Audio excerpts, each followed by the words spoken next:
Islam is a monotheistic religion that grew in popularity in the Middle East around 610 AD with the life of Muhammad, one of the last prophets of God. Um, in Islam, God is known as Allah. Allah is known as a just, merciful, forgiving God who is ever present and creator of everything. So Allah is known as just. He has extremely harsh punishments.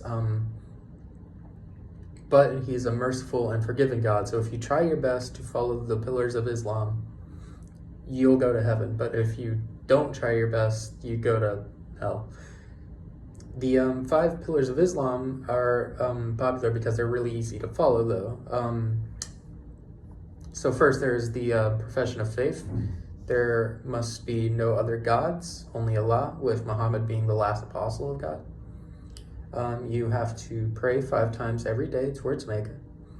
You have to pay your legal alms, fast during Ramadan, and once during your lifetime, try to make a pilgrimage to Mecca.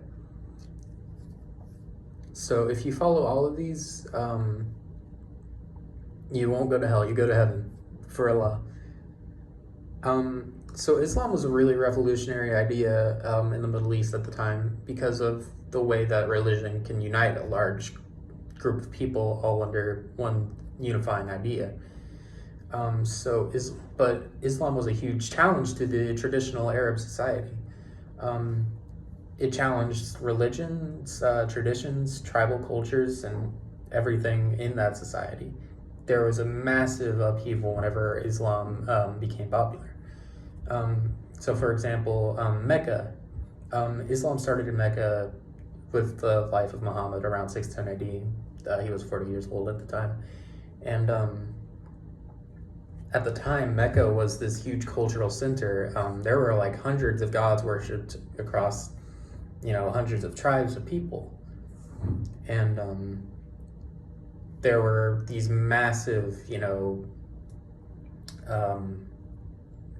gatherings of like all of these gods and their idols, and they're all being worshipped in this one place. So Mecca was a really huge place for pilgrims to come and gather, and it was a really huge place for trade to happen there because everybody was there. So if you wanted to sell, you'd have the most people.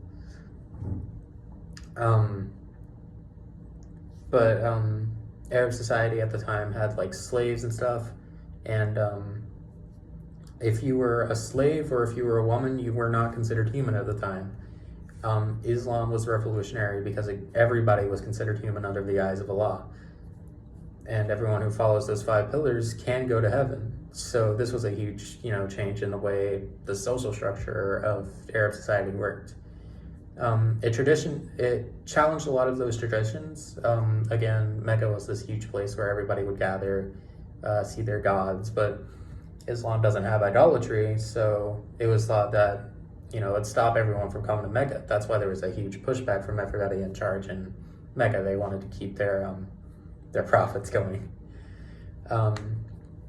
It was a huge upheaval to the tribal culture. So the tribal culture in Arab society at the time meant that everybody outside of your family, you absolutely could not trust.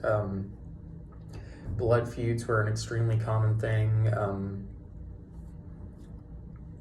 So if somebody from your family made a mistake and insulted someone from another family, there might be a blood feud and you wouldn't even know most of the time. So if you trusted somebody from outside your family, there was a pretty good chance they might just kill you.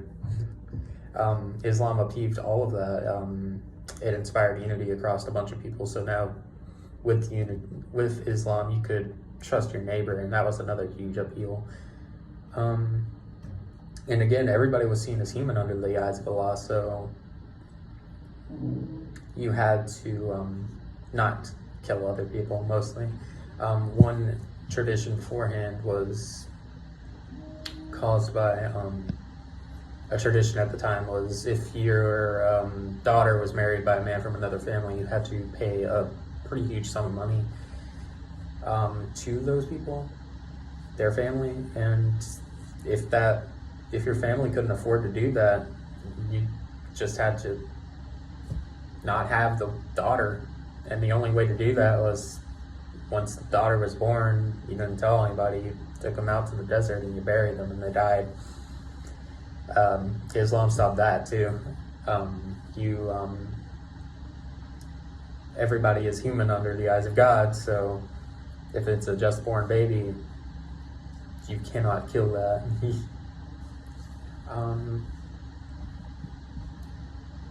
So Islam was really revolutionary in like changing the treatment of human beings and making sure that everybody was equal in some part in society.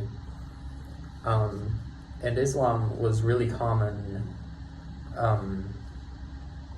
Islam has a lot in common with Judaism and Christianity because they're all worshiping like the same God, and all of them have this one big idea.